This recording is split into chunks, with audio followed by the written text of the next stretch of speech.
O nosso tema hoje versa a consciência fonofônica, por muitas vezes também chamada de consciência fonológica. O que é a consciência fonológica propriamente dita? Ela pode ser dita como um discernimento mais acurado dos sons ou das sutilezas dos sons. A importância do cultivo da audição, e se não até uma primazia da audição, em vários aspectos, evidentemente, para o desenvolvimento da inteligência, já tem eco desde Aristóteles. Aristóteles já defendia que é pelo auditivo, pela potentonificação auditiva, que nós ganhamos concentração, articulação mental e etc. E então é muito importante esse tema, é um tema da mais elevada importância.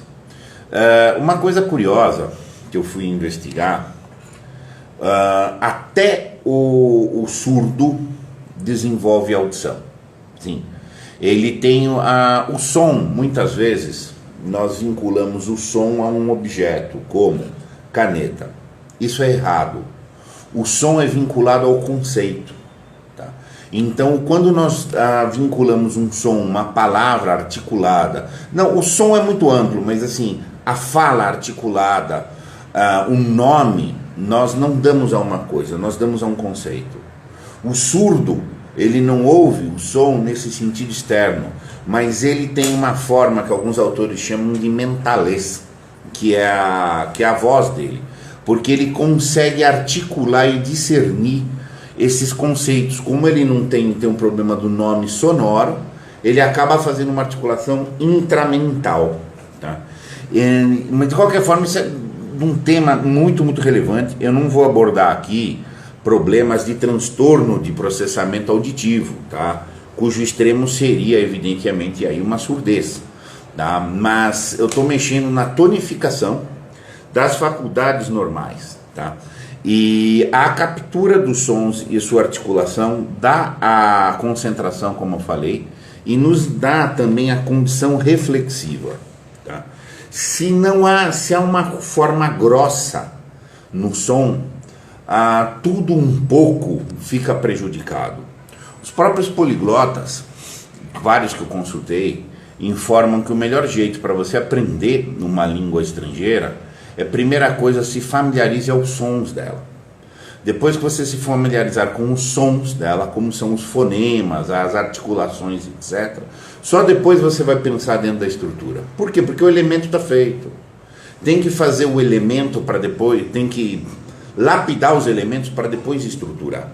E isso tem um eco muito presente nos métodos de alfabetização.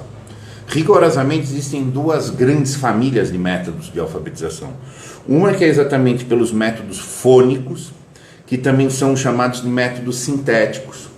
O método fônico começa por ensinar a soletração, a silabação, depois a união das palavras, num processo que vai crescendo da menor unidade sonora para a aglutinação de palavras, frases, texto, etc. E existem os métodos globais, que estão sendo mais utilizados modernamente. E muita gente qualificada aí tá acusando que o exército que a gente tem de analfabetos funcionais também vem de que hoje o método de educação prioritária, de alfabetização prioritária é o global, que é o analítico. A proposta global, ela propõe que tenha o contato com uma interlocução, com uma oração completa, e que depois vai se alcançar o aspecto de análise e de decomposição. Porque particularmente é um absurdo.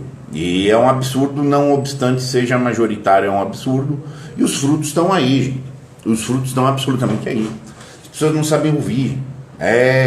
Não sabem ouvir. Não estão preparados para uma escuta ativa, porque elas não captam as pequenas frações. Então é tudo meio um conjunto e tudo fica um pouco difuso. A inteligência do analfabeto funcional não é que não exista, ela é difusa, ela é vaga, ela é confusa, etc. E isso tem uma ligação absolutamente direta com a perspectiva fonológica. Né? A perspectiva fonológica tem que ser fomentada desde muito cedo, no âmbito doméstico. Tá? Então é a questão do fazer brincadeiras, pode ser as brincadeiras de rima, aquelas rimas assim, a pata tem pato e o pato devia ter sapato, sabe? É uma brincadeira. É na construção dessas brincadeiras que vai se crescer, que vai se chegar depois a uma poética refinada, a uma estética bonita. O som tem que ter estética, gente. Sim, o bem falar. Vamos lembrar uma coisa, a fala articulada é natural. A fala articulada com boa estética também é natural. É a elevação natural das coisas, tá? Por uma ordem estética. Não precisa, a escrita é uma invenção, né? Mas, por exemplo, a poética não precisa da escrita, ela antecede a escrita. A estética no som vai dar a poética, vai dar a música, etc. Toda a tradição antiga, inclusive oral, era poetizada. A música tem um elemento, a música e a poética tem um elemento muito forte para a memória. A estética, nesse sentido sonora, é um grande fermento para a nossa condição de memória. Memória senciente. Da memória senciente que se alcançam os níveis aí de cognição. Tá? Então, por esse cultivo, tá? Pequenas brincadeiras, pequenos jogos, tem um efeito de aperfeiçoamento interessante. A rima, a literação. O rato roeu a roupa do rei de Roma, aquela literação famosa e tradicional, e etc. Mas é tudo isso que vai dar um manejo linguístico. Veja como é que alguém percebe. As palavras todas têm que ter redes de palavras. A primeira rede é sonora. Vou repetir, a primeira rede é sonora. Depois vão ter outras redes semânticas, sintáticas e etc. Tá? Mas nunca subestime isso. Se você dispuser de uma educação fonética boa, tá? Uma consciência fonológica bem desenvolvida, isso aumenta demasiado sua própria percepção, discriminação, inclusive de aspectos orgânicos ou não. Hoje, por exemplo, a gente é submetido a uma musicalidade tóxica. Exato. E as pessoas estão dessensibilizadas a isso. Em boa parte porque não tem consciência fonológica. Tá? A fonologia, o aparato, inclusive o corpóreo, tem que dar um mínimo de estrutura para você perceber que tem que ter um pouco de harmonia contra ruído. Porque o ruído, nesse sentido, te tira a capacidade da ordenação mental. Há 26 séculos, Aristóteles já demonstrou a importância dessa educação pelo som. O som vai dar a ordenação da mente. Assim, hoje a gente tem neurociências. O homem que não sabia a função do cérebro já sabia que nós não damos nome à coisa, nós damos nome ao conceito, que é um aparato intelectual.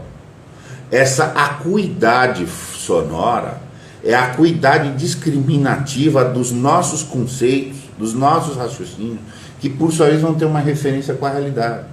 Então hoje, quando você dispensa isso e tenta dar em um sentido realista, que é a proposta paulo-freireana, por exemplo, é um sentido funcional realista. Você ensina o filho do pescador a escrever anzol, peixe, vara, rede, etc., porque é mais realista. E depois vai significar. Isso já é uma abordagem, ele já começa de um todo, de um fluxo de um todo.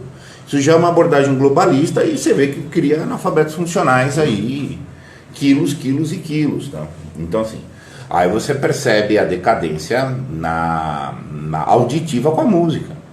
É o próximo passo aí. A música hoje é tóxica. Você tem dois níveis de ver a musicalidade. O primeiro nível de divisão da música é a música orgânica ou a música tóxica. Tá?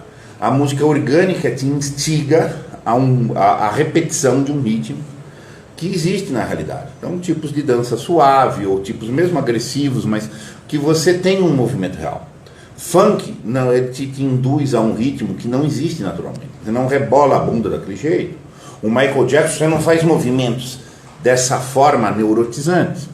Tá? Então são músicas tóxicas. Tá? nós estamos dessensibilizados a isso porque a gente já está dessensibilizado ao som. Sim, porque você vai saber por um padrão sonoro, tá? Você tem que ter uma sensibilidade que te grita, mas a gente vem sendo dessensibilizado, tal, e etc. Então assim, não tem muita atenção. Há uns meses atrás, eu parei aqui para fazer exercícios comigo de fonologia. Tá? Comecei a rever exatamente os fonemas que a gente tem em português, os tipos de tônica, de estresse, etc. Como aquilo foi bom para mim. Aquilo mesmo me deu uma melhor sentido de ordem. Então vamos lembrar que no limite, educação é um princípio de ordem interna. O analfabeto funcional não tem essa ordem interna, ele precisa ser ordenado externamente. E o meio de ordenação áureo, o áureo meio de ordenação mental é o som, é a harmonia sonora, a acuidade. Ouça precisamente a composição sonora. Depois disso é razoável que você saiba escrever bem, mas não antes, tá? E nem concomitante. Você pode perfeitamente ser letrado sem ser alfabetizado, mas supõe-se que você vai gozar aí de uma consciência fonológica muito grande. Sabe aquelas pessoas assim que tem que parar para ouvir? Fale, sei, ele até fecha o olho. Nada de sinestesia, nada de visual, ele ouve. Está fazendo uma atividade intelectual poderosíssima. Está trabalhando com o abstrato absoluto. Tá? O sonoro aí dá um ponto de abstração logo à ordenação mental. É muito grande. Fica a dica, pratique exercícios de consciência fonológica, exercite consigo, exercite com os seus. Tá? Muito cuidado com o som, acuidade, discriminação, concentração, reflexão. Tá? Boa articulação vem disso daí. Tá? E naturalmente você vai ver que no crescimento intelectual equilibrado, no crescimento integrado, a estética sonora começa a ocupar lugar. Você percebe esse crescimento quando há um cuidado na boa sonoridade. Não é só falar certo, é falar certo e bonito, tá? E elegante. E aí o som é um elemento muito, muito importante nisso daí. É o prenúncio poético. Poesia, gente, muito valor à poesia, tá? Acho que poesia é coisa... isso é poesia como a mera perfumaria barata. Não. Poesia, gente, é fermento forte aí para as inteligências, tá? Bom, meus caros, então muito obrigado.